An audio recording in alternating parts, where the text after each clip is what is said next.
Hi guys, ഞങ്ങൾ ഇന്ന് ഒരു ബീഫ് കറി ബീഫ് പേരള വയ്ക്കാൻ പോവാണ്. അപ്പോൾ അതിൻ്റെ വീഡിയോസ് നിങ്ങളെ കാണിച്ചു തരാം. എൻ്റെ ചാറ് പോലെ വെക്കാൻ പോവാണ്. എൻ്റെ അനിയത്തിയാണ് വെക്കുന്നത് കേട്ടോ, അവളാണ് വെക്കുന്നത്. അപ്പം സ്പെഷ്യൽ മസാലയൊക്കെ ഇട്ടിട്ടാണ് ഈ ബീഫ് വെക്കുന്നത്. അപ്പം ചട്ടി അടുപ്പത്ത് വെച്ചു, കാണാമോ? ചട്ടി അടുപ്പത്ത് വെച്ചു, എണ്ണ ഒഴിക്കുവാണേ. എണ്ണ ഒഴിക്കുക, നല്ല നാടൻ വെളിച്ചെണ്ണയാണ്. പറഞ്ഞു, ഇത് നല്ല നാടൻ വെളിച്ചെണ്ണ, ആവശ്യത്തിനുള്ള വെളിച്ചെണ്ണ. അപ്പം ഞാൻ അടുക്കള ചെറുതാണ്, അപ്പോൾ ഒരു സ്പേസ് കുറവുണ്ട് കേട്ടോ. അപ്പം സിന്തമ്മ ഇങ്ങോട്ട് നിൽക്കേ. അപ്പം ഇനി ഇത് ഒന്ന് ചൂടായി വരട്ടെ.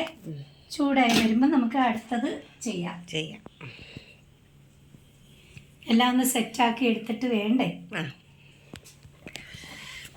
അപ്പം അടുത്തത് ചൂടായി, ജസ്റ്റ് ഒന്ന് ചൂടായി വന്നോട്ടെ. ഓക്കെ, ചൂടായി വരുമ്പോഴത്തേന് നമുക്കിതിടാം. എണ്ണയൊന്ന് ചൂടായി വന്നുകൊണ്ടിരിക്കുകയാണ്.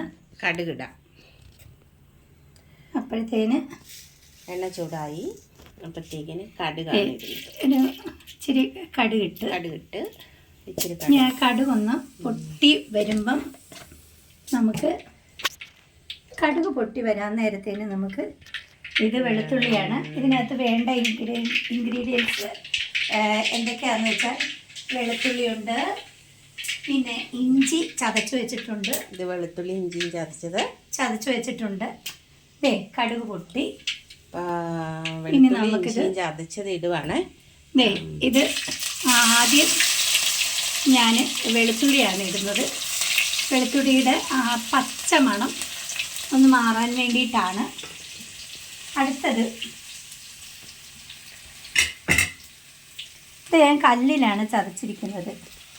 ഇതേ ഇഞ്ചി ഞാൻ ചതച്ചിടുവാണ്. അങ്ങനെ വെളുത്തുള്ളിയും ഇഞ്ചിയും ചതച്ചതിട്ടു. ഞാൻ അതൊന്ന് ഇളക്കി കൊടുക്കാം. അതിൻ്റെ പച്ച മണം ഒന്ന് മാറി കഴിയുമ്പോഴത്തേന് നമുക്ക് ബാക്കിയിടാം, ബാക്കി സാധനങ്ങൾ. ഇനിയിപ്പം ഈ എല്ലാം ഇടുന്ന സബോളയാണോ? ഇനി അടുത്തത് സബോളയും ഇച്ചിരി അല്ല കുഞ്ഞുള്ളി അരിഞ്ഞ് വെച്ചതാണ്. അതിട്ടു. അതാണ് അരിഞ്ഞത് ഞാൻ. അപ്പം എനിക്കറിയാം 8 കുഞ്ഞുള്ളിയുണ്ട്. അപ്പം അതാണ് ആ കുഞ്ഞുള്ളി ഇട്ട് വഴറ്റി. ഇനി ആ കുഞ്ഞുള്ളി ഇട്ട പുറകെ തന്നെ ഞാൻ സവോള ഇടാൻ പോവാണ്. സവോളയും പച്ചമുളകും കൂടിയാണ്. പച്ചമുളക് അരിഞ്ഞത് 2 സവോളയാണ് അരിഞ്ഞത്. ആ 2 സവോളയും ഒരു 4 പച്ചമുളകും ഇട്ടിട്ടുണ്ട്.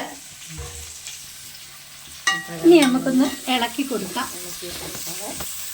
ഇളക്കി കൊടുക്കുന്നതാണ് ഈ രംഗങ്ങളെ. ഞാനിന്ന് വഴറ്റി കൊടുക്കുവാണ്. അതിനകത്ത് നമുക്ക് ഒരു ഇച്ചിരി ഉപ്പിട്ട് കൊടുക്കാം. ഉപ്പിട്ട് കൊടുക്കുമ്പോഴത്തേന് പെട്ടെന്ന് അത് വഴന്നോളും. അങ്ങനെയാണ്. ശരി. ഒരു പൊടിക്ക് ഉപ്പിട്ട്